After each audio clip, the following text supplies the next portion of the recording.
ઓમ ગણપતે નમો નમઃ. નમસ્કાર મિત્રો, સુખ કરતા ચેનલમાં આપ સૌનું હાર્દિક સ્વાગત છે. મિત્રો, આજે આપણે વૈષ્ણવ પરંપરામાં અતિ પવિત્ર ગણાતી એવી વરુથીની એકાદશી વિશે વાત કરીશું. 2026માં વરુથીની એકાદશી ચૈત્રના કૃષ્ણ પક્ષમાં એપ્રિલ મહિનાના 13 તારીખે આવે છે. ચાલો આપણે આજે એના વિશે વાત કરીશું.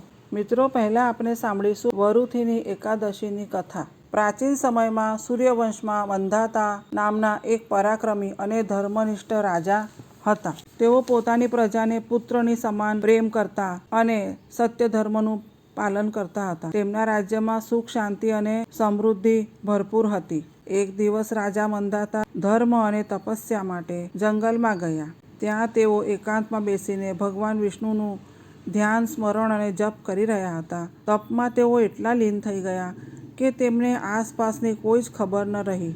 ત્યારે અચાનક એક દુર્ઘટના ઘટી. એક ભયાનક જંગલી રીંછ એટલે કે ભાલુ ત્યાં આવ્યો અને રાજાના પગને ચાવવા લાગ્યો. છતાં પણ રાજાએ તપ છોડ્યું નહીં અને તેઓ અડગ રહીને ભગવાન વિષ્ણુનું સ્મરણ કરતા રહ્યા. ધીમે ધીમે રીંછે રાજાનો આખો પગ કાપી નાખ્યો. છતાં રાજા શાંતિપૂર્વક ભગવાનમાં લીન જ રહ્યા. તેમની આ અડગ ભક્તિ જોઈને દેવતાઓ આશ્ચર્યચકિત થઈ ગયા. રાજાની આ અવિચળ ભક્તિથી પ્રસન્ન થઈ ભગવાન વિષ્ણુ પ્રગટ થયા અને તેમને રીંછને ત્યાંથી દૂર કર્યું અને રાજાને આશીર્વાદ આપ્યા. ભગવાન વિષ્ણુએ કહ્યું, હે રાજન, તું પૂર્વજન્મના પાપને કારણે આ દુઃખ ભોગવી રહ્યો છે, પરંતુ હવે તું વરુથીની એકાદશી વ્રત કર. તારા બધા પાપ નાશ પામશે અને તું ફરીથી સંપૂર્ણ સ્વસ્થ થઈ જઈશ. રાજા મંધાતાએ ભગવાનની આજ્ઞા મુજબ ચૈત્ર કૃષ્ણ પક્ષની એકાદશીના દિવસે વરુથીની એકાદશીનું વ્રત રાખ્યું. તેમને નિષ્ઠાપૂર્વક ઉપવાસ, પૂજા, જપ અને ભજન કર્યું. તેમની ભક્તિ અને શ્રદ્ધાથી પ્રસન્ન થઈ ભગવાન વિષ્ણુએ તેમને ફરીથી સંપૂર્ણ શરીર આપ્યું અને શક્તિ આપી. રાજા મંધાતા ફરીથી પોતાના રાજ્યમાં સુખપૂર્વક રાજ કરવા લાગ્યા અને તેમને તેમના પૂર્વજન્મના બધા પાપોમાંથી મુક્તિ મળી અને અંતે તેઓ મોક્ષને પ્રાપ્ત થયા. વરુથીની એકાદશી આપણને શીખવે છે કે સાચી ભક્તિ અને શ્રદ્ધા ક્યારેય વ્યર્થ જતી નથી. ભગવાન પર અડગ વિશ્વાસ રાખવાથી મોટામાં મોટા દુઃખ દૂર થઈ જાય છે. એકાદશીનું વ્રત પાપ નાશ અને સુખ સમૃદ્ધિ આપે છે. હવે આપણે જોઈશું વરુથીની એકાદશીની પૂજા વિધિ. સવારે વહેલા ઉઠીને સ્નાન કરી ભગવાન વિષ્ણુની મૂર્તિ અથવા ચિત્ર સ્થાપિત કરવું. તુલસીના પાન, ફૂલ, ધૂપ, દીવો અર્પણ કરવો.